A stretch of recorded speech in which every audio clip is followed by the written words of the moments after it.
Today on the Word Preacher Podcast, sources for the Book of Mormon, a historical context for the Book of Mormon, and the tragedy of the Book of Mormon. I'm Brett Jensen, and this is the Word Preacher Podcast.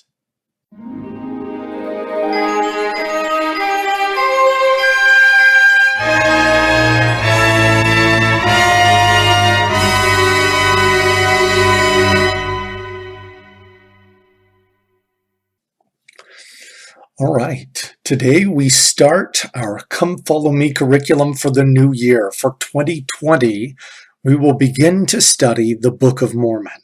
And we begin before 1st Nephi. There are several pages of introduction that are meant to be studied. Some of these were a part of the original book written by the Hand of Mormon. Some of these are explanations that came later, including testimonies from the 3 witnesses who saw an angel and held and handled the plates, from 8 additional witnesses who handled the golden plates from which the Book of Mormon was translated, the testimony of the prophet Joseph Smith himself, who translated the book by the power of God, and also an explanation of where these came from. We'll look a little bit more at this explanation as we begin by talking about the sources behind the Book of Mormon. There are the plates of Nephi, metal plates written by a man named Nephi, the son of Lehi, and it was passed to his brother Jacob and then to Jacob's descendants. And these plates were meant to contain spiritual events, accounts of spiritual events, or spiritual teachings that were important to the Nephites, the people of Nephi, who believed in God from Lehi's descendants. So this is a very early account, and it's at the beginning of our studies starting next week. There's also several accounts that include passages from the brass plates. There are a set of plates that contained roughly the Old Testament. It was a more complete version. It included additional prophecies from additional individuals.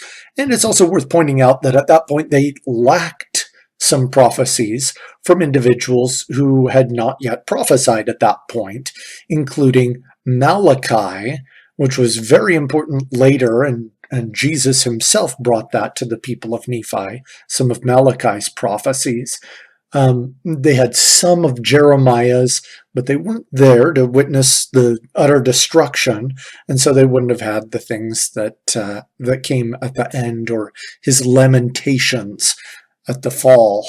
Any of the stuff that happened in captivity, Esther, Nahum, Nehemiah, Ezra, some of these other things would also not have been included. That having said, there were a lot of extra things, including words from Zenock, Zenos, and others that we do not have in our current Old Testament. These brass plates were taken from a man named Laban, who was no good, and we will talk about him in a subsequent podcast. The Book of Mormon also contains the abridgment of Mormon, the bulk of the book, from the Book of Mosiah through Mormon, is this abridgment written by a man whose name was Mormon, and he summarized important details, both historical and spiritual, among his people, the people of Nephi. Most notably, the record of the arrival of the Messiah, Jesus Christ himself, who came and witnessed of his gospel to the people of Nephi. Also, there are records from the Jaredite plates, an abridgment of some of the Jaredite stories, which represents a record of a people who came to the American continent around the time of the Tower of Babel in Genesis. So very early in human history. This group of people comes over, and there's an account of their records as well. If we think about the historical context behind the Book of Mormon, I think there's a lot we can gain.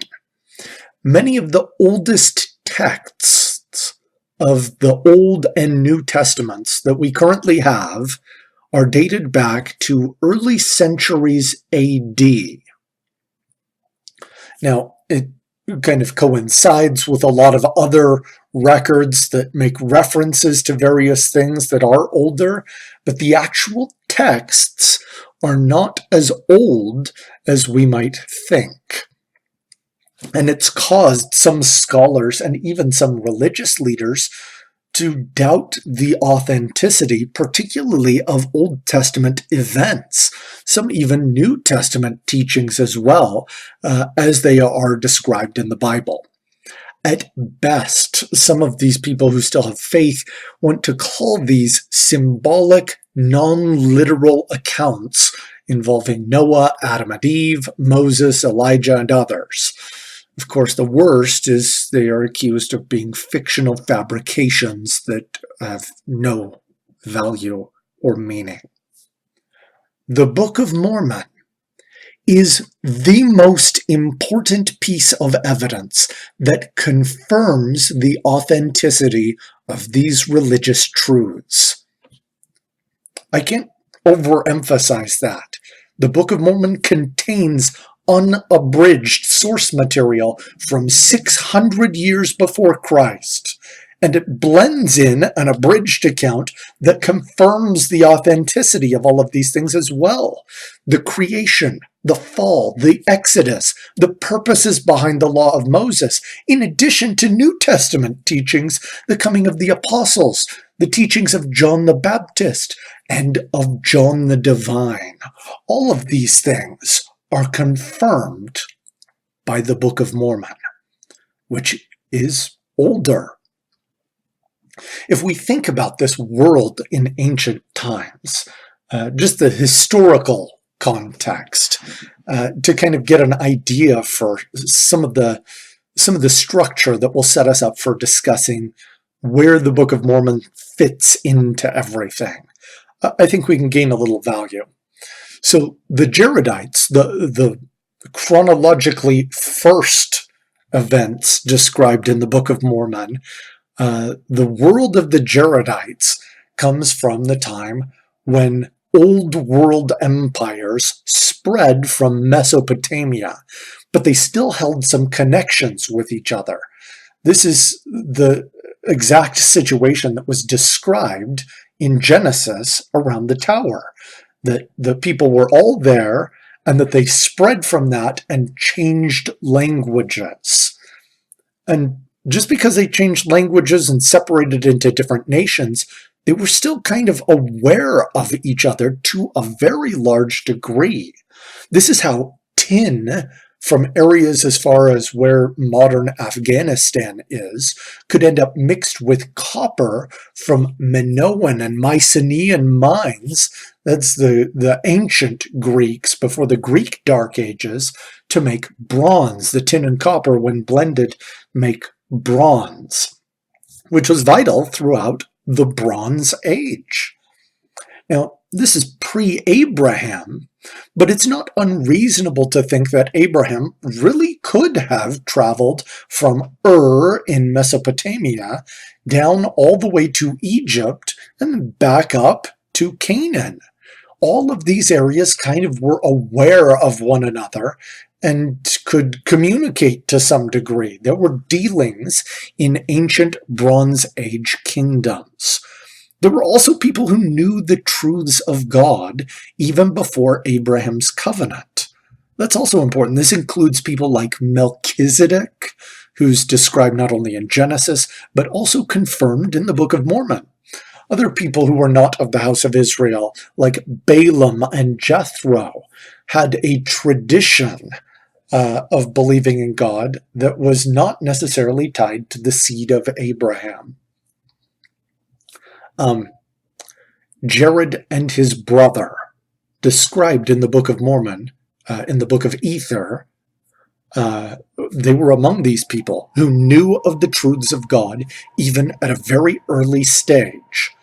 And critical to the record that we have of the Jaredites is that they understood from the beginning Jesus Christ was fundamental to the role of salvation, to the role of all of God's dealings in any time in human history.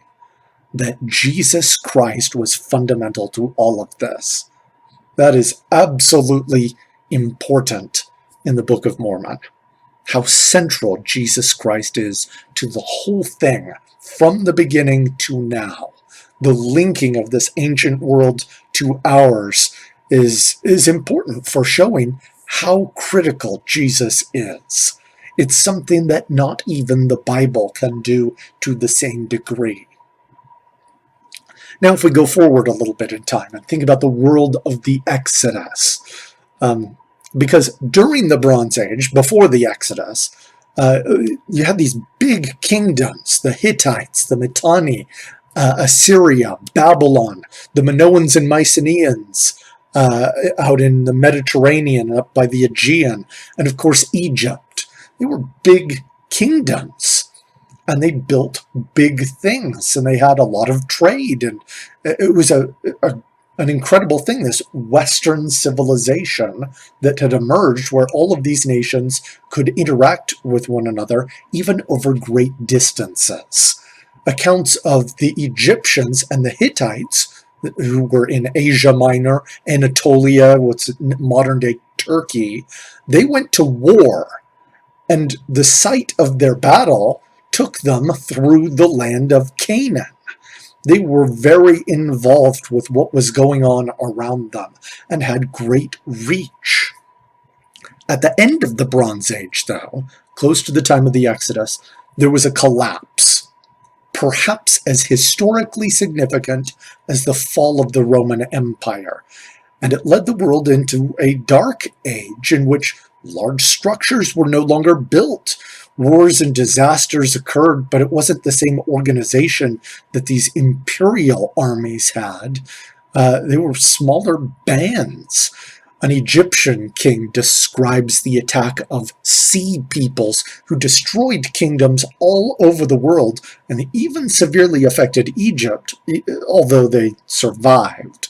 Some scholars believe that the Philistines of the Bible were among these sea peoples named.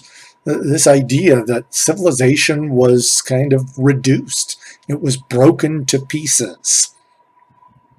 Some of these empires, like Assyria, no longer were really an empire. They just kind of became a city. And even though Egypt survived, they couldn't do like they did under in the Bronze Age, march all the way up through Canaan. That was beyond their power anymore, which led to the perfect opportunity for the Lord to lead the Exodus, an event confirmed by the Book of Mormon and described in the Bible. Now, small bands of people would gain and lose strength as recorded in the Book of Judges in the Bible, and later kingdoms would consolidate, including Syria and Israel and Judah, and they would improve the strength and permanence over what some of these smaller bands had achieved during the Bronze Age collapse. But it still was not an empire until later. There was one land that accumulated a great deal of power, and it was Assyria. And they marched on an unprepared world. None of these small cities and kingdoms could really compete with what Assyria brought. They were the ones who came and made the 10 tribes lost. That doesn't mean every single member of these tribes. You had some people who would flee elsewhere down to Judah, but the kingdom of Israel, they were defeated and taken away, scattered by Assyria. However, the Assyrian army, as great as they were, when they laid siege to Jerusalem, they were miraculously defeated. And this is something that you can look at in the book of Isaiah.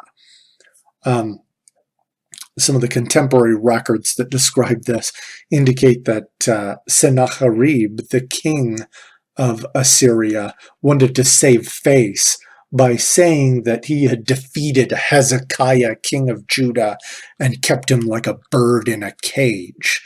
But there's still the discrepancy between how he managed to defeat everyone else and did not leave them as birds in cages, but he didn't manage to be able to defeat Hezekiah. Of course, the Lord was behind that in protecting his people when they were righteous, a major theme. Of course, a little bit later, Babylon rose and became the next great empire. They succeeded Assyria, wiped them out, and they were the next great empire. Jeremiah and Lehi and others warned about destruction that would come to Judah if they did not entitle themselves to the protection of God by repenting. But almost none of the kings after Hezekiah were righteous. His son and grandson Manasseh and Ammon worshipped many gods and killed prophets. The son of Ammon, though, Josiah, who started reigning as a child, he was determined to serve the Lord with all of his heart. And for a time, Judah was protected. For reasons that are not made clear, though, he decided to pick a fight with someone who didn't even want to fight him. Pharaoh Necho came out of Egypt to come and contest against the Babylonians. And either as a part of some alliance or some other reason that we don't know, Josiah decided that he was going to go and fight Pharaoh's army, even though he didn't have to. And in this process, he was slain at Megiddo. The Egyptians didn't want any more interference from Judah, so they got rid of one of Josiah's sons. They didn't kill him. They carried him off to Egypt. And they took another of Josiah's sons, Eliakim, and changed his name to Jehoiakim and made him the king. And from that time, the kingdom of Judah had this tendency to believe that Egypt was the great world power and that Egypt could save them as God had not been able to. Jehoiakim was not righteous, and neither was his son Jehoiakim.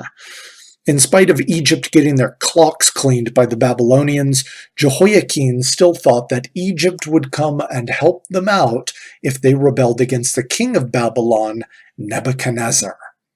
This proved to be a really bad move. The Babylonians came to Jerusalem, and they carried away many of the nobles and craftsmen and people with skill or wealth.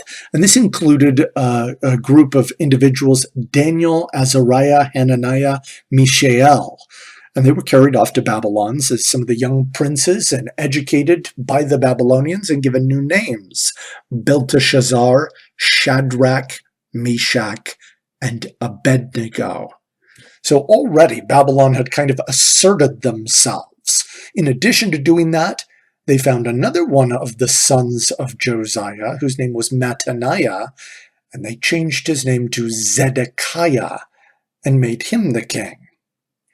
In this moment, when Judah had an opportunity to see how trusting in Egypt was fruitless and how they had lost protections that they had taken for granted through their wickedness, the Lord again sent prophets to offer a final opportunity to repent. Lehi was among these in the first year of the reign of Zedekiah. Millions of copies of the Book of Mormon have been produced, and many people have added their own witnesses to those at the beginning of the book, that this is the Word of God, and that its truths have brought happiness.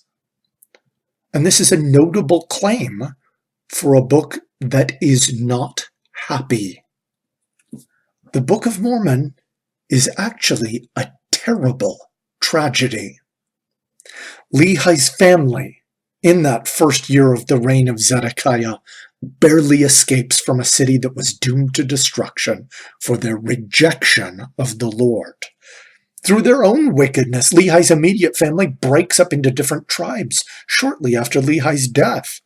Not having learned the lessons of the past, prophets are ignored and killed, even by the descendants of the righteous. After tremendous destruction, the people finally accept the gospel and become reunited and enjoy peace, but after a few generations, they become more depraved and awful than ever before.